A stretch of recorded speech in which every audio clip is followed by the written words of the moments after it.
هیچ چند سال است که کاروان سلامتی فعالیت خود را برآورده طبیبانی ورزیده برای مصلحت‌های سریع دادن و از معاینه طبی گذراندن اهالی دوردست کشور از جمله در ولایت سوخت تدبیرهای ضروری را راه‌اندازی می‌نمایند. همین گونه معاینه طبی از جانب مرکز بیماری‌های دل و جراحی دل و رگ‌های ولایت در جماعت دیاتی اسماعیلی نوحی باباجان غفاروف دایر کرده شد. گروه طبیبانی مرکزی مذکور در مرکز سلامتی جماعتی اسماعیلی نوحی باباجان غفاروف چاره‌بینی سالمگردانی کاروان سلامتی تشکیل نموده با ساکنان مراجعت نموده مصلحت‌های سریع طبی داده همزمان از معاینه طبی گذرانده شدند. طبیبان دلشناس، جراحان دل و رگ‌های خونگرد و اریتمولوگ معاینه طبی شهروندان را برآورده. اینچنین تشخیص اخوکاردیوگرافیا و ثبت برقی دل نیز به اهالی به طور رایگان گذرانده شد. تمام متخصصای ساحه جراحی، متخصصای ساحه جراحی رگ‌های خونگرد، بیماری‌های دلی کودکانه همشون آمده امروز بیمار قبول کرده ایستادند. و ما آینده نیز چنین اقدام داریم که در دیگر ناحیه‌ها اینچنین رفته همین کارها را تشکیل کنیم.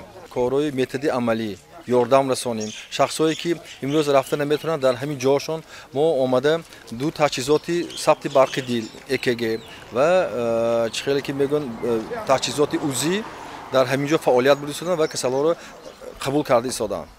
در دایره برگزاری کاروان سلامتی از طرف طبیبان 535 نفر مراجعت کنندگان با تشخیص و معاینه رایگان فرا گرفته شدند. در این روز به متخصص دلشناس 498 نفر، جراحی دل 19 نفر و به جراحی رگ‌های خونگرد 18 نفر مراجعت کرده مصلحت‌های سریع وقتی گرفتند. از ناحیه کمتر باشدم دور هستیم.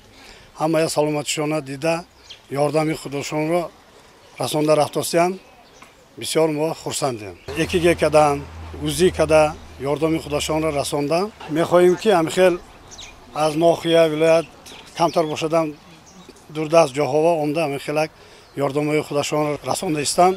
در جماعت دیاتی اسماعیلی نوحیه بیش از 35000 اهالی عمر به سر میبرد. در این روز اکثر مردمی میان سال و کهنسال آن از معاینه طبی گذرانده شدند. بنا به تاکید مسئولین ساحه تندرستی مقصد از گذراندن چاره‌بینی مذکور این دریافت سریع وقتی بیماری‌های دل و رگ‌های خونگرد، رساندن کمک عملی و متدی به متخصصان مرکز سلامتی جماعت دیاتی اسماعیلی و مرکز سلامتی قزل یلدزی نوحی باباجان غفاروف میباشد. سریع وقت گذشتن از معاینه طبی امکانیت میدهد که همه گونه بیماری‌ها پیشگیری و معالجه کرده شود، زیرا از جامعه سالم نسل سالم به وای میرسد. اساس پیشروی مملکت از نسل جوان و سالم وابسته است. برگزاری کاروان سلامتی امکانیت فراهم می‌آورد که مردم منطقه دوردست از معاینه طبی سریع وقت گذرند و برای پیشگیری از هر گونه بیماری‌ها بهره آنها کمک همه‌جانبه رسانده می‌شود.